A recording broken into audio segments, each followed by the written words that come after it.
Good morning guys. Yan nga po. Another day, another chicken vlog. Ito po si Nachiki.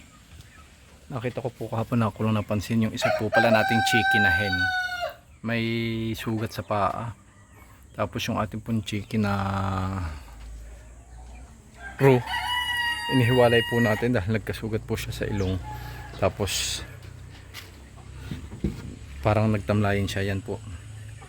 Kaya inihiwalay ko siya dito muna.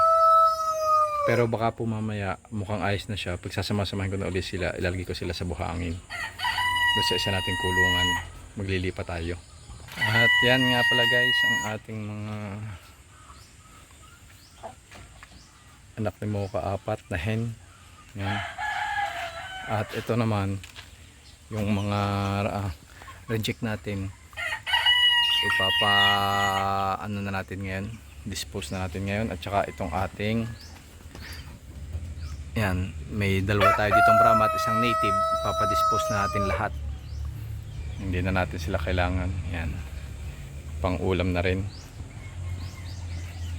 Tapos ito guys, yung pinakamalaking roe sa anak ni Mocha at saka ni Makoy. Yan, nakita nyo, ang laki nyan. Saktong 3 months, 78 cm siya. Sana malakihan pa niya si Makoy.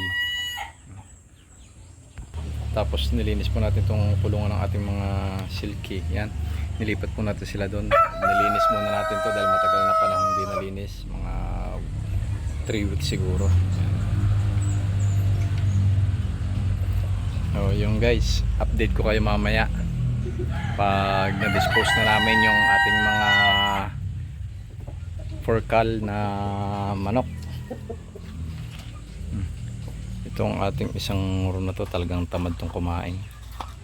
Walang maasahan dito. Yan, ginawa na po nating lahat. Pakain yan, Gallimax. Tapos yung pakain ng ating mga native na may mga oats, wala pa rin. Concentrate. Tingnan natin. Ayan, update ko kayo mamaya guys. So yan na po mga kaibigan ang ating manok. Bali 7 po yan. Yung dalawa ibinigay natin sa ating tiyahin. Nakatulong natin ang pagpapatay at paghimulmul. Yan. Bawas sa alagain po yan, tapos may ulam pa tayo. Ngayon tatadtadin po natin para may lagyan natin sa freezer.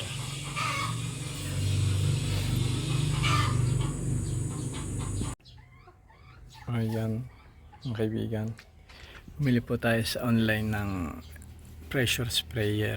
Ayan, 5 liters po yan. At ngayon po gagamitin natin para mag-spray dito sa paligid, dito sa pinag-alsa natin ng ating mga alagang manok. Dito makikita nyo po, nagsunog na rin po tayo dito para mamatay yung virus na kanilang naiwan. Ayan, mag-i-spray po tayo ngayon. Madali lang po itong gamitin. Anuhin nyo lang po, bubumbahin nyo lang po yan para magka-pressure sa loob. Tapos yan na po. Yan. Yan lang po. Ito pong ating pang spray ay may tubig na may Envirolite na sadya pong pan-disinfect ng paligid ng mga bagay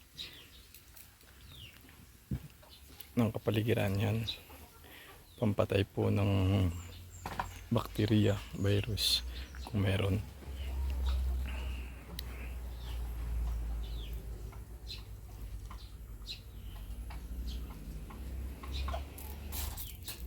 Pag mahina na po yung labas, kailangan nyo po uling ipump. Mararamdaman nyo naman po pagka humihirap na siyang diretso sa baba. Ayan, malakas na po ulit yung kanyang pressure.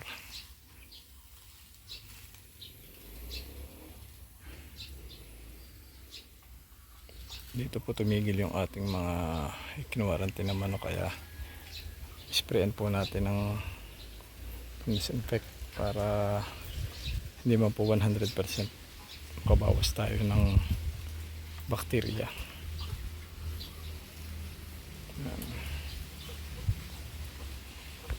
So ayan na nga po mga kaibigan, na-spray na rin natin itong paglilipatan natin kina Chiki. Lilipat na po natin sila dahil 2 months na po sila eh. Yan. Makikita nyo po ito. Yan, si Pipay, si Mira. Yan. Pinaligawan ko po sila dito. Yan.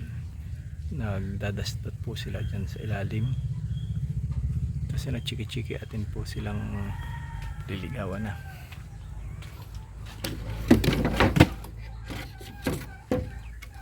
Chiki yan po, malaki na po si Chiki Chiki.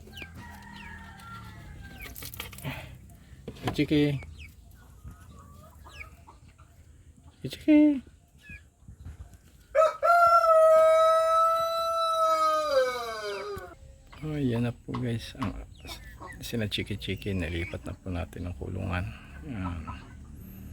Maluwag na po sila dyan, makapaglaro na sila ng ayos, hindi na sila magkasakit. Narito naman guys yung dalawa nating na ka-birthday ni tatay, yan nilipat natin dito.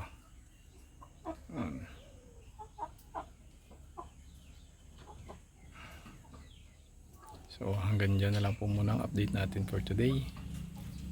Maraming salamat po.